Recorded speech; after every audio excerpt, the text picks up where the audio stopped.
मंगल के दान पे आते हैं हम लोग। मंगल का आशुतोष जी, मैं बार बार आता रहूंगा आपके पास। मंगल का दान बताइए आशुतोष जी। सर जो अभी जैसे बात हुई हम लोगों की, जैसे तांबे की वस्तु है।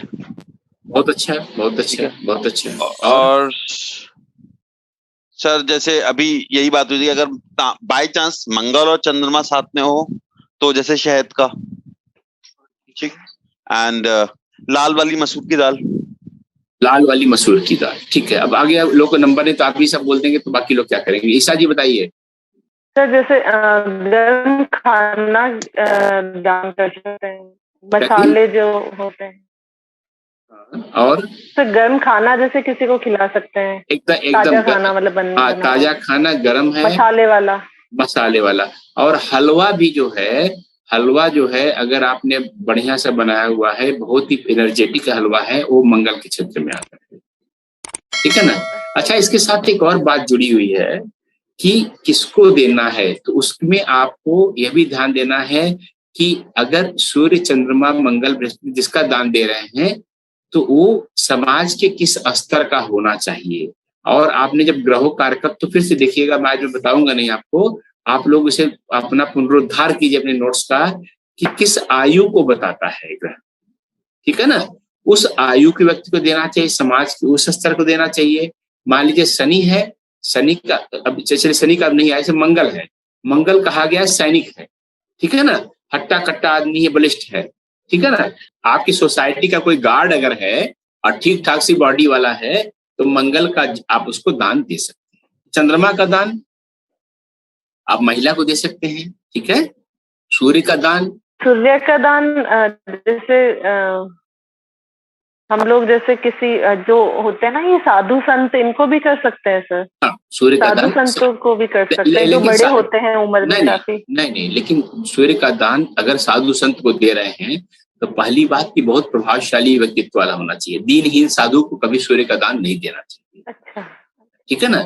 खासकर जो महंत टाइप का व्यक्ति होता है, जो एक पद पर बैठा हुआ है, शंकराचार्य है, इन सब में सूर्यत्व होता है, ठीक है ना। इनको भी आप सूर्य का दान दे सकती हैं। कोई पद पे बैठा हुआ अगर साधु संत है तब दीजिए। एकदम मेडिकेंट टाइप का घूम रहा है भीख मांगता हुआ तो उसको सूर्य का दान फलीभूत नहीं होगा, प्रभावशाली व्यक्तित्व होगा। आप अच्छा क्या है, थोड़ा सा जब आप दान दे रहे हैं ना या किसी से मिल रहे हैं तो आप सोचिए किस ग्रह का व्यक्ति है, उसके बोल चाल से, उसकी लहजे से, उसके चाल ढाल से आप देखिए कौन सा ग्रह प्रधान है। अगर आप लोगों ने अभी तक देखना शुरू नहीं किया है तो देखना शुरू कर दीजिए, ठीक है ना। जो भी कोई व्यक्ति मिले उसको सोचिए कि इसका चाल ढाल, बोलने का, बॉडी बिल्ड कौन कौन से ग्रह का इसमें है। बड़ा मोटा सा है यार, इसमें बृहस्पति का होगा, ठीक है, कोई बात नहीं। लेकिन जब बोला हो तो इतने कड़क के एकदम बोला, आपने कहा एकदम से बड़ा प्रभावशाली बोला, सूर्य बोला। लेकिन झगड़ा करने वाली बात बोला, आपने कहा मंगल बोल रहा है। मिमियाते हुए बोल रहा है, धीमे धीमे बोल रहा है, रुक रुक कर बोल रहा है, शनि बोल रहा है। आपको बात समझ में ही नहीं आ रही है, राहु हो गया, ठीक है ना। जो है अगर बोलता जा रहा इंटरेस्टिंग बातें, लेकिन सार्थक कुछ मजा आने लगा, बुध बोल रहे हैं। बहुत ज्ञान वाली बातें एकदम कोटेशन पे कोटेशन मारे जा रहा है, बृहस्पति बोल रहे हैं।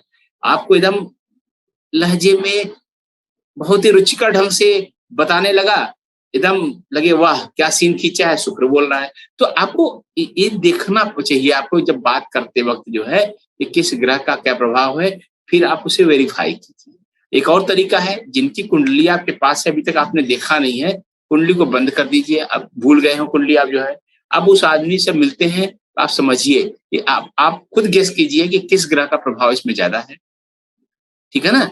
तो किस ग्रह का प्रभाव ज्यादा है तो उससे आप अंदाज लगाइए, फिर आप अपनी कुंडली में उसके देख के मैच कीजिए कि सही चल रहा है नहीं चल रहा है, आपका गेस सही निकला नहीं निकला, कहाँ सुधार की जरूरत है, ठीक है ना। इस तरह से भी आप ज्योतिष में एक आगे बढ़ सकते हैं, ठीक है ना। मैं एक चीज और थी, सॉरी, मिट्टी के बर्तन दे सकते हैं, बने हुए पके हुए। हाँ एकदम दे सकते हैं, लाल हो गए हम दे सकते हैं, क्योंकि मंगल जो है भूमि पुत्र है, तो भूमि से जितनी चीजें निकलती हैं, खासकर मिट्टी जो है वह मंगल के दान के लिए बहुत अच्छी होती है। लेकिन एक बात बहुत ध्यान दीजिएगा, कभी भी किसी को बर्तन देना है, शास्त्र की मर्यादा है, क्या मर्यादा है कि खाली नहीं देना है, खाली नहीं देना। अगर आप किसी को पात्र दान दे रहे हैं, पात्रता का मतलब ही होता है कि उसमें कुछ जाएगा। जैसे कहते हैं कुपात्र सुपात्र, ठीक है ना। कुपात्र और सुपात्र कैसा होता है, तो वह जो है आपको खाली नहीं देता, ये ध्यान देने वाली बात है, ठीक है ना। पात्रता आनी चाहिए, ठीक है ना। एक माँ जो है गुरुकुल में गई शिकायत करने के लिए कि मेरे बेटे को मेरे पड़ोसन का भी बच्चा आपके यहाँ पढ़ने आता था, अब मेरा बेटा पढ़ने आता था, आपने उस बेटे को इतना सिखा दिया, उस वाले को इतनी चीजें आती है, मेरे बेटे को इतनी चीजें नहीं आती है। आपने पक्षपात किया है, लगता है उसने अलग से दक्षिणा आपको दी थी, कुछ उत्कोच दिया, उत्कोच माने घूस संस्कृत में, ठीक है ना। तो उत्कोच दिया था या किसी और तरीके से आपको जो है संतुष्ट किया था, तो आपने गलत किया है, मेरे बेटे को भी उतना ही पढ़ाइए। उन्होंने कहा एकदम मैं पढ़ाऊंगा। आपने एकदम कहा, मेरे ध्यान में आ गया। उन्होंने कहा कि जरा जाइए और एक जो है एक बाल्टी या एक जग पानी भर के लाइए, छोटी सी लुटिया दी उन्होंने, कहा एक जग पानी लेके आइए। तो उन्होंने कहा ठीक है, एक जग पानी लाना है, जग तो दीजिए। कहे नहीं, यही लुटिया से एक जग पानी लाइए, ठीक है ना। तो उसने कहा कि महाराज मैं लुटिया में जग का पानी कैसे ला सकती हूँ, ठीक है। इसमें दो तरीका है, एक तरीके से मैं कर सकती हूँ बार बार लुटिया से लाती जाऊं आपके यहाँ भरती जाऊं, तब तो जग पानी हो जाएगा, और नहीं तो जग पानी नहीं हो पाएगा। तो उन्होंने कहा कि माता जी, बहन जी, गुरु जी ने कहा आप भी समझिए कि आपके बच्चे के अंदर जितनी पात्रता थी मैंने उसमें भर दिया। अब वो जग के अंदर जग वाला भरा मैंने, बाल्टी के अंदर बाल्टी वाला भरा मैंने, आप लुटिया वाला लुटिया के अंदर भरा, जिसकी जैसी पात्रता होती उतनी भरूंगा ना मैं। ऐसा करके गुरुजी ने और कहा कि आपने कहा कि बार बार लुटिया ला करके आप जग भर पानी ला सकती हैं, तो आप बच्चे को अभी हिम्मत निकालिए। जो बच्चा बहुत ज्यादा पढ़ गया उसकी मां ले गई, आप बच्चों को कहिए कि बेटा थोड़ा और मेहनत करो, आगे पढ़ते रहो, तो फिर एक जग पानी तुम्हारे अंदर भी आ जाएगा, ठीक है ना। ये पात्रता ये बहुत महत्वपूर्ण होती है। तो ये पात्रता, पात्र का मतलब ये उसके अंदर कुछ भरा जाना है। तो पात्र जब दीजिए तो कभी खाली मत दीजिए, रिक्त पात्र का दान नहीं करना चाहिए, ठीक है ना। ये बात बहुत ध्यान देने वाली बात है, ठीक है।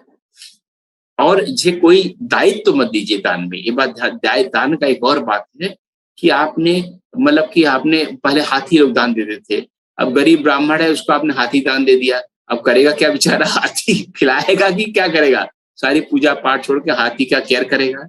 आपने गाय दे दी, गाय उसे खाने का खिलाने का साधन नहीं है। जो पात्रता पर देखिए किसको दान देनी है, और उसके भरण पोषण कोई जिम्मेदारी मत दे दीजिए कि देखने का कोई विवादित मकान आपने किसी को दान दे दिया, कोई जो अब कई बार लोग कहते हैं यार ये फल खराब होने वाला है इसका दान दे दो, तो कभी ऐसा मत कीजिए। वह मानव को मत दीजिए, क्योंकि इंसान बड़ा फितरती है। जब सामने वाले को आपने उल्टा पुल्टा कुछ दान दिया, उल्टा पुल्टा आपके बारे में भावनाएं देगा, तो दुआएं के बजाय आपको दवा की जरूरत पड़ जाएगी।